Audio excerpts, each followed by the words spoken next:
প্রতিশ্রুতি নাই। সনাতন ধর্ম রক্ষার দায়িত্ব হিন্দু বাঙালি প্রত্যেকে, সে যে যাকেই ভালোবাসুক না কেন।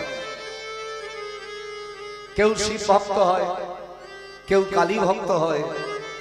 এখন আমি তো জোর করে তাকে কৃষ্ণ ভক্ত তৈরি করতে পারবো না, অভিরুচি থাকবেই।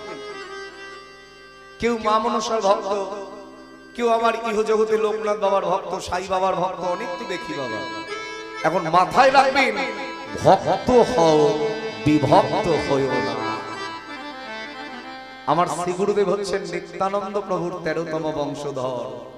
প্রভুপাদ ছিল রতন কৃষ্ণ গোস্বামী, নবদ্বীপ বলদেব মন্দির।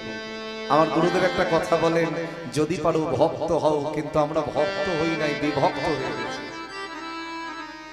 মানে নিজেরাই নিজেদের ধর্মটাকে রক্ষা করতে পারিনি। ও শিব ভক্ত, কালী ভক্ত, অমুকের ভক্ত, তমুকের ভক্ত, এই করতে করতে সব কাটাকাটি হয়ে গেছে।